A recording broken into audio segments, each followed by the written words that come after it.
Shalom Aleichem. This is brought to you by Rabbi Yehuda Shane, the administrator of Kashrus Anytime, which is a division of the Kosher Consumers Union, a 501c3 organization. We'll discuss some of the items of the process of making cheese. There's various different cheeses. There's cottage cheese, there's baker's cheese, farmer cheese, cream cheese, hard cheeses, and everything in between, basically. But we'll start with some basic ones. There are so many varieties of cheeses, so we'll start with basics and eventually cover more varieties from the soft ones through the hard and aged varieties.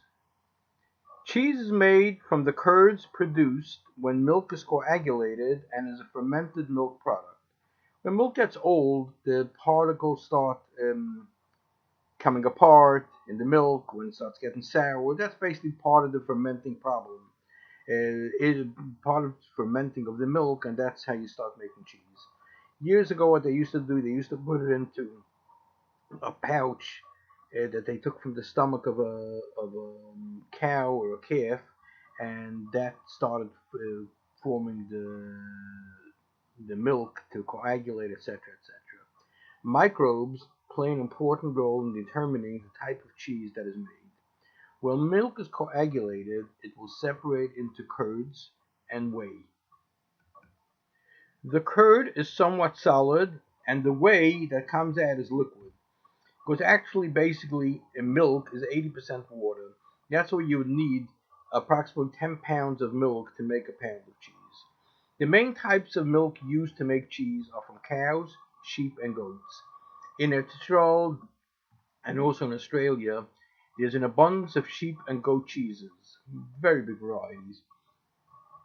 The approximate percentages of fat are cow is 3.8%, goat is 6%, and sheep is 9%.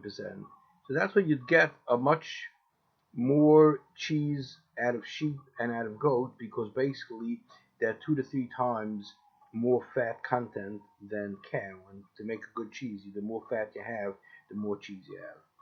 Milk is mostly water, approximately 88%.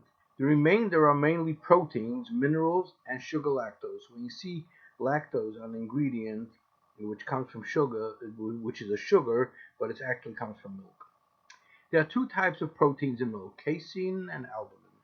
The casein helps in coagulating the milk. The albumin is in the whey, which is what runs off from the thing, but the whey eventually is used for a number of other items. Whole milk sold in stores has approximately 4% fat. Most of the fat will end up in the curd. It would go to say that the higher the fat content, the softer the curd and the cheese texture. Skim milk is used to make the starter cultures and the lower fat cheeses, such as Romano, Parmesan, and cottage cheese. After the milk coagulates, the whey is removed, not gotten rid of, but just removed, and the curd is processed into cheese. The cheese contains almost all of the vitamins, minerals, and nutrients of the milk. It would take approximately 10 pounds of milk to make 1 pound of cheese. Note, the whey is used also for butter. The issue is by non-Chol Yisrael butter, which some people are using Chol Yisrael milk and cheese, yet they use non-Chol Yisrael butter as brought in certain Svarim. But now they also use the whey from cheese for butter, which that whey has to be given as Yisrael, which very often it's not. But besides that fact, using non-Chol Yisrael butter would fall under the same category now as all non-Chol Yisrael milk, which there's a serious concern about the veterinary procedures that are done on cows between 4 and 8% that makes those cows basically become a treifa. We're talking about bloating, DA, C-section, etc.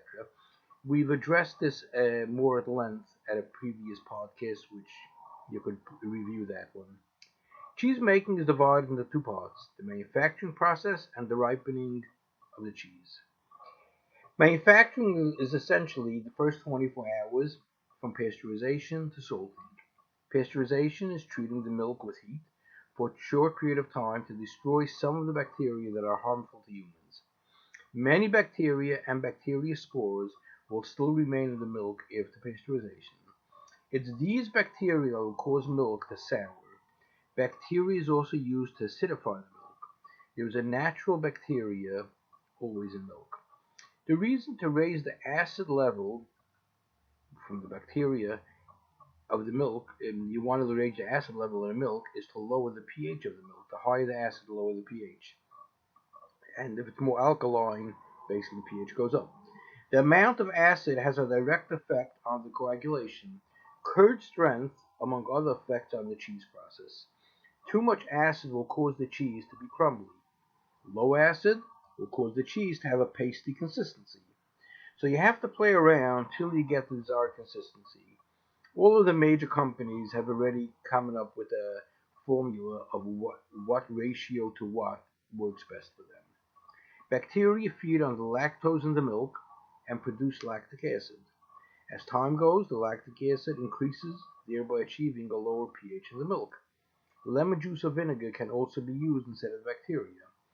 If mashgiach is at a wedding of a mitzvah, a job, whatever else it is, and like the hotels or others, they will sometimes take the container. They never serve the power of a milk in its own container, usually not. They'll put it into a pitcher. If the mashgiach has a sfekus, if it's the power of a milk or it's regular milk they put in there, you put in a couple of drops of lemon juice, and if it coagulates, you know that they're really using regular milk instead of the power of the milk. Dehydration is the removal of the water. As the pH is lowered, the structural nature of the proteins also change. The casein proteins that form from the curds entraps water and fat.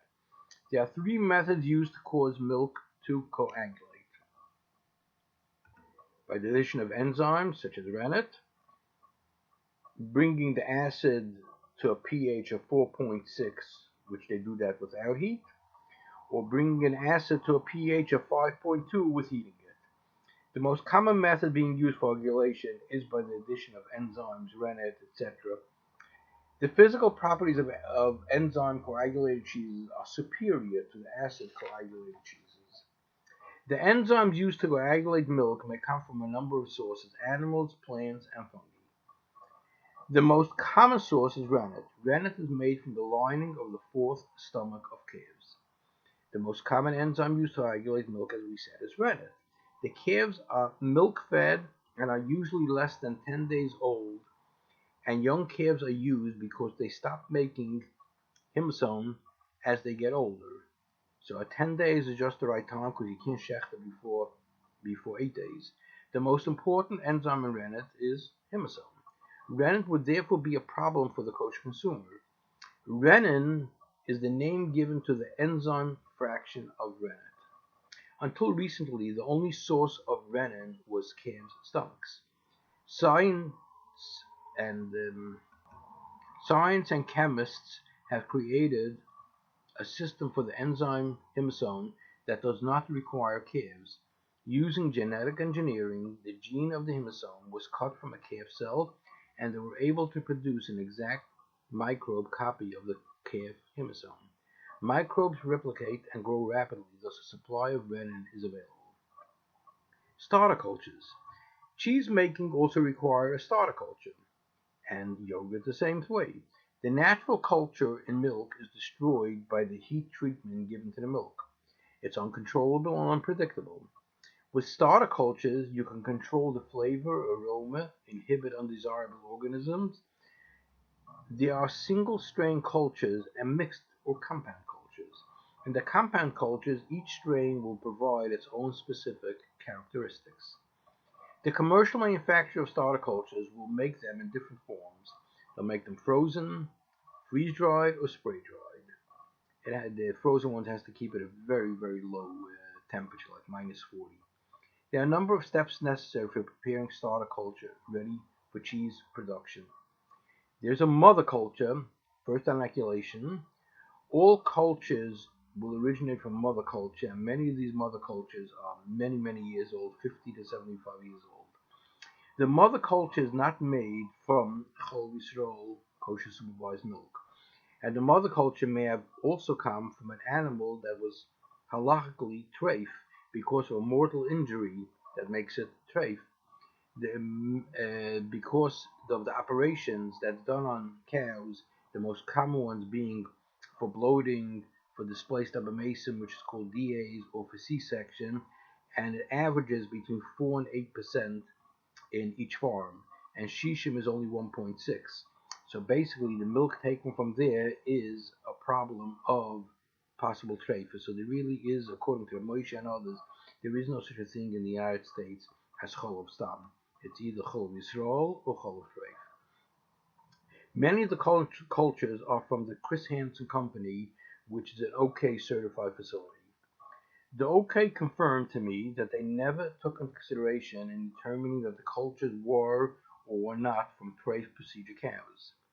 The Chol Yisrael processors do a 3-time procedure to alleviate the Chol of Akum issue, but it does not alleviate the more serious treif issues. So by all of these cultures they're getting now, they have to either make new cultures or come up with some solution, because basically they may very well be from treifus. By the way, when we spoke to the OK regarding their sources for milk and other issues for Chris Hansen, the OK personnel have an interesting imagination. They have a koyach hadimyan that leads them to believe that then it's not that they're not saying the truth, but that they could decide that now, which is 4 p.m. in the mid-afternoon over here, by them it could be night. So they basically were not giving correct information, and after the OK executive was on the telephone with me, and he thought that he really got away with selling me a bill of goods, so the OK executive was extremely happy after that call. We were able to verify the information they gave us, that it was intentionally to mislead us and the kosher consumer as well. Therefore, we did not use their Chris Hansen culture. Additives. The following may all be added to the milk cheese process: calcium, nitrates, color, hydrogen peroxide, and lipases. Lipases comes from animals. Calcium is added to replace the calcium lost during pasteurization. Calcium also reduces the amount of venom required. The nitrates control some undesirable effects in cheeses, such as the Swiss and Edam cheeses, but not in the real soft cheeses. Lipases are normally present in the raw milk, but are inactivated during pasteurization, so they have to add new ones. Lipsin may be added to ensure proper flavor development. I would like to end with, I will continue other podcasts about cheese at another time, but I want to end with the story of Mordechai Schwab. Mordechai Schwab was considering to move to Eretz. I met him in Eretz. He was waiting in front of the Melon Merkaz. I met him over there, and he asked me if I could spare for him a few hours. You just can't tell to the Mordechai Schwab that you don't have the time. So I used the telephone. I made some arrangements, changed my appointments, and I asked him where we're going to. So he said the car's going to pick him up to show him some place where they're going to build a new kiryah. We got into the car with another few people, and we went to a big, open, empty mountain not far from Yerushalayim, which is called today Ma'ale Adumim. And the person was explaining that basically there's going to be 10 different sections over here, and this is where we're going to make it, and they're getting one section, etc. And after he finished his whole speech, he asked anybody had any questions. So the Mordechai Schwab says, "Mein Vorsteher is Rabbi Yehuda Shein. Please ask whatever you want to ask." So I asked, is the whole development, the 10 sections, it all going to be from? He says, definitely not. One section we know will be from. I say, is that section going to be the last one on the main road, so we could close off that part for Shabbos? And he says, no, he doesn't believe so. It's someplace in the middle. He's not sure which one, but he does not believe it's the one on the end of the road, because he wants to be able to get his development up early on the end of the road, or first beyond the end. So I asked, at what point in the development is there going to be all the public facilities, such as the mikvahs, the Bate Midrashim, the shuls, the stores, all of these public facilities, when are they going to be ready? So the one that was making this whole project said that in the beginning of the second section is when they're going to have all these things done. So I said, okay, the Mordechai Schwab is going to take in the first building of the second section. once we know that everything is there, but he's not going to take anything. Basically, he's not going to move in or continue unless we have that all of these public facilities are done. They asked other people have any questions, and basically everybody had the same questions about this, and basically everybody wanted to have the second or third section. So basically, there was nobody for the first section, and basically the development did not go up, and ultimately the Motke Schwab did not move there to Stroom. On one of my visits to Motke Schwab's house, which I was there pretty often, to discuss various other issues with him, then he shows me that on top of his break front, he has hidden the copies of my B'nai Torah Kashrus letter, which he always reads. He says he doesn't really share it with the family. He doesn't want them that they should feel they have to do something. He says they could do whatever they want, but he makes sure that he follows everything what it is, and he'd appreciate if I make it a little bit more often. I was only doing it once every 2-3 months, and he wanted to have something more often. And he says he makes sure that he cleans for Pesach on top of that cabinet so nobody sees the thing, and that he keeps it over there. Okay, Kol Tov, we'll continue another time at another podcast. Kol Tov.